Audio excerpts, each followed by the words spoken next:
नैतिक शिक्षा को लेकर बहस बहुत पुरानी है। जब से स्कूली शिक्षा, कॉलेज की शिक्षा पर चर्चा होती रही है, तब से यह प्रश्न उठता रहा है कि नैतिकता की शिक्षा दी जानी चाहिए। यह चिंता भी कि शिक्षकों का आदर घट रहा है, यह चिंता आज की नहीं है। यह चिंता 20 वर्ष पहले भी थी, 40 वर्ष पहले भी थी, 60 वर्ष पहले भी थी और शिक्षकों को थोड़ा आत्मावलोकन करना चाहिए। मैं स्वयं अध्यापक हूँ कि क्या उसका कारण वे स्वयं हैं, उनका आचरण स्वयं है कि उनका आदर घट रहा है। क्या ये कहने से कि गुरु का आदर करना चाहिए, गुरु का आदर होगा और किसी किताब में लिखने से कि उसका आदर किया ही जाना चाहिए, जबकि गुरुओं का आचरण उसके विरुद्ध हो, है ना? ज़्यादातर जैसा दिखलाई पड़ता है। तो यह कहने से नहीं चलेगा कि माता-पिता का आदर करना चाहिए, बड़ों का आदर करना चाहिए, गुरुजन का आदर करना चाहिए, गुरुजन को ऐसे उदाहरण प्रस्तुत करने चाहिए।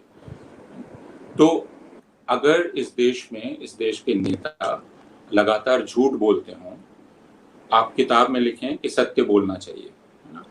लेकिन आपका प्रधानमंत्री और आपका गृह मंत्री ये बोले कि मैं चाहूँ तो झूठ को भी इतना फैला दूँगा कि लोग उस पर विश्वास करने लगेंगे। तो आपकी किताब में लिखा हो कि सच बोलना चाहिए, लेकिन सारे छात्र देख रहे हैं कि आप झूठ बोलकर लगातार नेता बने रह सकते हैं, है ना? और शान से और ढिठाई से झूठ बोल सकते हैं। तो फिर उसके सामने इस मूल्य का कोई अर्थ नहीं है। वैसे ही जैसे यह कह के कि मेहनत का फल मिलता है, ठीक? जो परिश्रम करता है उसको फल मिलता है और छात्र यह देख रहा है कि भाई जिस वक़्त महामारी थी, उस वक़्त जो मेहनतकश थे, वे तो मारे गए भूखे, उनकी नौकरियां चली गईं, लेकिन एक व्यक्ति है अंबानी और एक व्यक्ति है अडानी, जिनकी इन्हीं 2 वर्षों में संपत्ति हजारों गुना आगे बढ़ी। तो यह कैसे हुआ? फिर मेहनत, श्रम का मूल्य क्या है? इसलिए यह पढ़ाने से इसको नीति के रूप में बार-बार घुट्टी के रूप में पिलाने से नहीं होता है।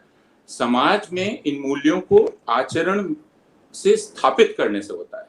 वह आचरण आपका है नहीं, आप असत्यवादी हैं, आप झूठ बोलते रहते हैं और आप शिक्षा देते हैं कि सत्य बोलना चाहिए।